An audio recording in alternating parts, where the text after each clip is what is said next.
वालेकुम। आज हम लोग डिस्कस करने वाले हैं टेक्सोनोमिक हायरार्की। कल हमने डिस्कस तो किया था लेकिन वो थोड़ा था।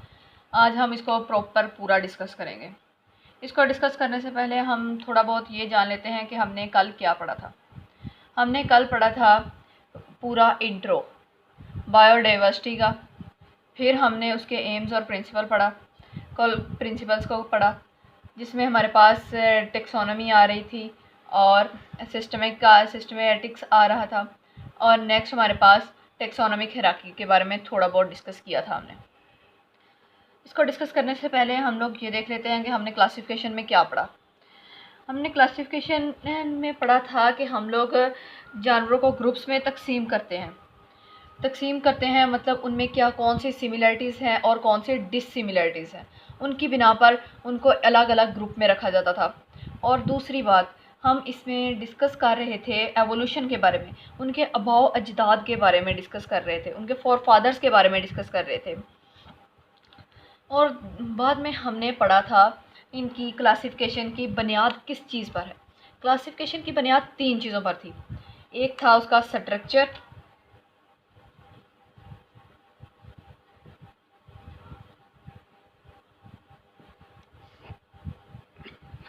दूसरे थे उसकी stage of development,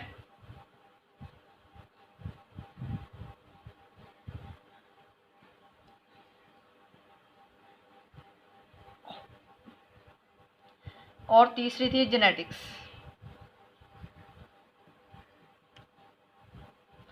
basis of classification में हमने ये पढ़ा था।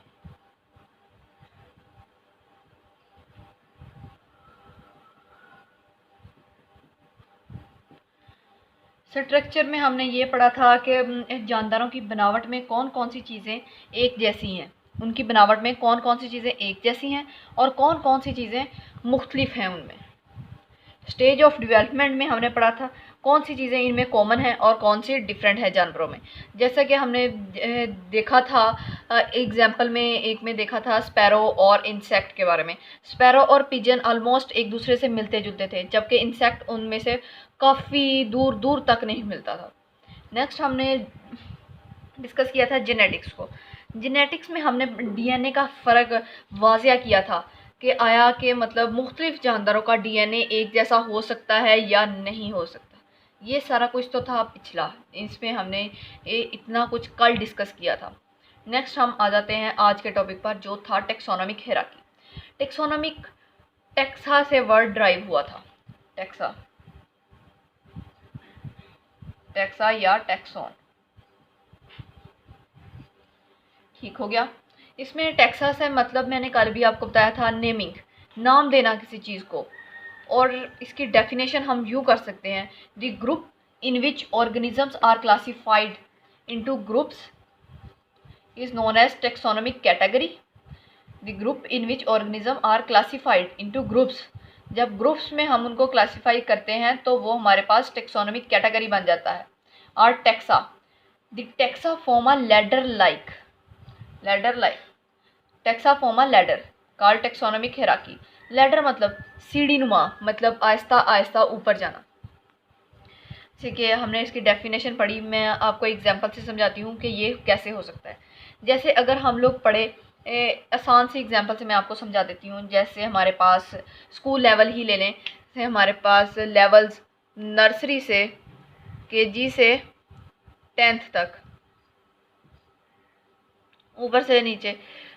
और स्टार्टिंग में हम लोग तो बहुत इजी सब्जेक्ट्स पढ़ते हैं, लेकिन आहिस्ता आहिस्ता 1 2 3 4 5 6 इन क्लासेस में हमारा तमाम लेवल ही डिफरेंट होता चला जा रहा होता है, जिसमें हम लोग हमारे टीचर्स तब्दील हो रहे होते हैं, हमारे सब्जेक्ट्स तब्दील हो रहे होते हैं। हमने कभी ये नहीं सोचा कि हम सारा कुछ एक ही दफ़ा एक ही क्लास में क्यों पढ़ लेते हैं। हम लोग उसको आहिस्ता आहिस्ता कवर अप करने की कोशिश करते हैं ताकि वो हमारी समझ में आ जाए। इसी तरह ये हम इसको टेक्सोनोमिक हायरार्की को समझने की कोशिश कर रहे हैं। सबसे पहले तो हम लोग देखते हैं, ये एग्जांपल में तो मैंने आपको समझा दी, ये मतलब स्कूल की एग्जांपल से। इसी तरह हमारे जब इलेक्शंस होते हैं, अगर कोई उम्मीदवार जीतता है वो एक सीट पर जाता है, फिर दूसरी नेक्स्ट आती है, फिर तीसरी, इस तरह आगे से आगे जलता रहता है ये सिस्टम। उसी तरह मैंने आपको आसान सी एग्जांपल दी थी स्कूल लेवल की। हो गया। नेक्स्ट हम लोग देखते हैं इसमें मतलब क्या होगा। इसमें था ये हम kingdom, phylum, class, order, family, genus, species, ये हमारे पास क्लासिफिकेशन है। इसमें हम लोग पहले तो ऊपर से नीचे ये देख लेते हैं, kingdom, phylum, class, order, family, genus और स्पीशीज़। अगर देखा जाए स्पीशीज़ में सिमिलर ऑर्गेनिजम्स होते हैं, ये स्पीशीज़ कहलाती है। फिर जीन्स में रिलेटेड स्पीशीज़ होती हैं, जीन्स में रिलेटेड स्पीशीज़ होती हैं जीनस में, और फैमिली में रिलेटेड जीनस होती है और फिर फैमिली में रिलेटेड जीनस होती है। ऑर्डर को डिस्कस करते हैं। ऑर्डर में रिलेटेड फैमिली, फिर क्लास में रिलेटेड ऑर्डर, फाइलम में रिलेटेड क्लास और किंगडम में रिलेटेड फाइला। ये फिर हमारे पास एक काफ़ी बड़ा सिस्टम बन जाता है।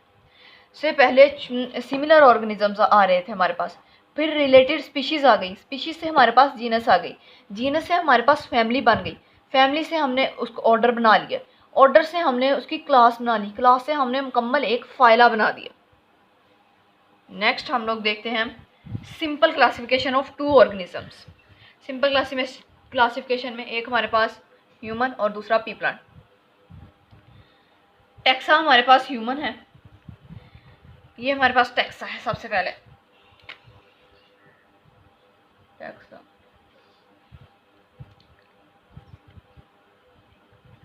इसमें एक मतलब जुमला बन रहा है जिससे आप लोग ये सारे नाम्स याद कर सकोगे। ये नीचे से ऊपर की तरफ जाते हैं, याद कर सके। क्लीम, PCO, फ्री, गप शप, इसको ऐसे भी याद रखा जा सकता है। ये हमने पेपर में नहीं लिखना, बस हम इसको याद करने का तरीका बता रहे हैं। अच्छा, आगे हम लोग डिस्कस करते हैं किंगडम। किंगडम में हमारे पास एनिमेलिया आता है और प्लांट्स में हमारे पास प्लांटी आ जाएगी। फाइलम में हमारे पास कॉर्डेटा आएगा और फाइलम के दूसरी तरफ आएगा मैग्नोलियोफाइटा। इस तरह ये भी हमारे पास नीचे से ही जा रहे हैं ऊपर से। स्पीशीज से होमोसैपियन और इसकी प्लांट्स में आएगा पी सेटिवम, इसकी स्पीशीज पी सेटिवम। जीनस में होमो और इसकी जीनस होगी पाइसम। नेक्स्ट होमोनाइडी और इसकी फैमिली होगी फेबेसी। नेक्स्ट हमारे पास में प्राइमेट आ जाएगा और इसका ऑर्डर होगा फेबेलिस। मैमेलिया, इसका ऑर्डर होगा मैग्नोलियोप्सिडा। कॉर्डेटा, इसका ऑर्डर होगा हमारे पास मैग्नोलियोफाइटा। एनिमेलिया, इसका ऑर्डर होगा हमारे पास किंगडम होगा हमारे पास प्लांटी। ये था आज का हमारा टॉपिक। ये मतलब हमने आज पढ़ा, ये हमारे पास एक सीढ़ी नुमा स्ट्रक्चर है जिसे हम लोग डिस्कस करते हैं, नीचे से ऊपर की तरफ जाते हैं, फिर हमारे पास ये काफ़ी बड़ा बन जाता है, काफ़ी बड़ा सिस्टम हमारे पास बन जाता है, जैसे मैंने आपको एक एग्जांपल से समझा दिया। Thank you. अगर आपको इनमें से कुछ भी समझ नहीं लगी होगी तो आप हमसे दोबारा पूछ सकते हैं। अस्सलामुअलैकुम। सबसे पहले मैं आपको ये बता दूं कि हमने प्रीवियसली क्या पढ़ा था। हमने प्रीवियसली पढ़ा था टेक्सोनोमिक हायरार्की। इसमें हमने नेमिंग और क्लासिफिकेशन के बारे में पढ़ा। फिर हमने kingdom, phylum, class, order, family, genus, species, ये सारा कुछ पढ़ा कि मतलब कैसे एक दूसरे से ये रिलेट करती हैं और कैसे इस स्पीशीज़ से, सिमिलर स्पीशीज़ से नेक्स्ट आगे कितना बड़ा फ़ायला बन जाता है। और फिर हमने इसकी एग्जांपल्स में पढ़ा था, जैसे हम स्कूल की एग्जांपल हमने ली थी कि उसमें हम पहले केजी में आते हैं, फिर 1 आहिस्ता आहिस्ता हम लोग स्टडी करते हैं। हम ये सारा कुछ एक ही दफ़ा नहीं पढ़ते क्योंकि हम एक ही दफ़ा एक सीढ़ी पर तो नहीं चढ़ सकते, एक ही दफ़ा हम सारे सब्जेक्ट्स नहीं पढ़ सकते। हम आहिस्ता आहिस्ता पढ़ सकते हैं और जो हम लोग करते हैं। नेक्स्ट हम लोग डिस्कस करते हैं अपना आज का टॉपिक जो है स्पीशीज़। स्पीशीज़ की डेफिनेशन में वो क्या कहता है। नेक्स्ट हम लोग डिस्कस करते हैं स्पीशीज़ के बारे में। स्पीशीज़ के बारे में सबसे पहले हम इसकी डेफिनेशन देख लेते हैं। Group of similar organisms that can interbreed among them and produce fertile offspring. ये एक जैसे जानवरों का ग्रुप होता है जिसमें वो आपस में इंटरब्रीड करते हैं और हमें फर्टाइल ऑफस्प्रिंग्स मिलते हैं। इसकी दो एक्सेप्शंस हैं, मतलब किन सूरतों में ये नहीं हो सकती। एक होती है आर्टिफिशियल ब्रीडिंग, जिसे हम खुद करवाते हैं।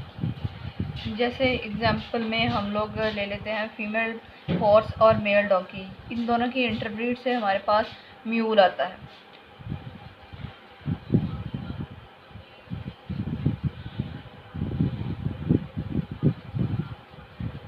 म्यूल खच्चर को कहते हैं, जो आगे अपनी मतलब ब्रीडिंग नहीं कर सकता, कुछ भी नहीं कर सकता, ये स्पीशीज़ में शामिल नहीं होता। जबकि स्पीशीज़ में हम लोग आपस में मिलते जुलते जानवरों का ही क्रॉस करवाते हैं, दूसरे जानवरों का नहीं करवाते, और ये आगे अपनी नस्ल को नहीं बढ़ा सकता। नेक्स्ट हमारे पास आती है इंटरब्रीडिंग। इंटरब्रीडिंग में एसेक्सुअल रिप्रोडक्शन होती है, और ये जबकि ये यूनिसेलुलर ऑर्गेनिजम्स में ही होती है। कुछ जानवर ऐसे हैं जिनमें एसेक्सुअल रिप्रोडक्शन का अमल तो होता है, लेकिन वो यूनिसेलुलर ही होते हैं, और ये भी आगे अपनी नस्ल नहीं बढ़ा सकते।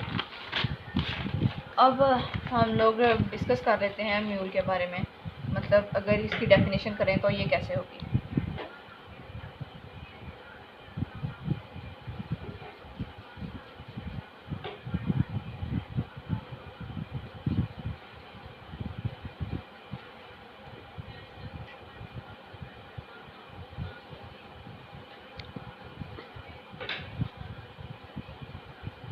पेपर में पूछा जा सकता है।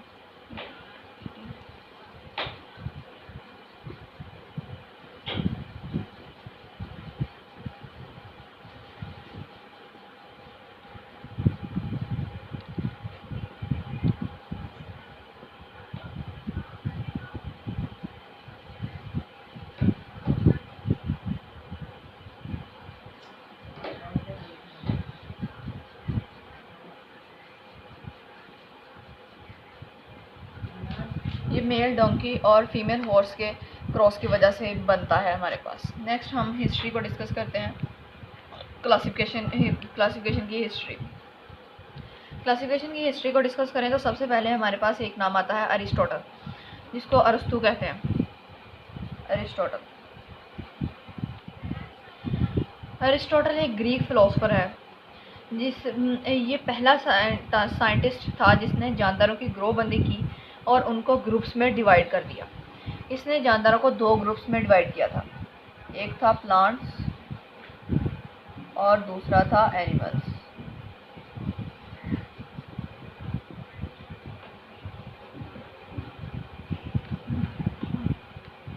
दूसरे हमारे पास आ गए अबू उस्मान। ये शॉर्ट क्वेश्चंस में इनकी आ सकती हैं डेट्स।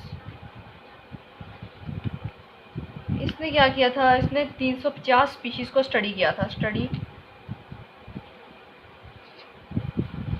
350 स्पीशीज, 350 स्पीशीज को इसने स्टडी किया था।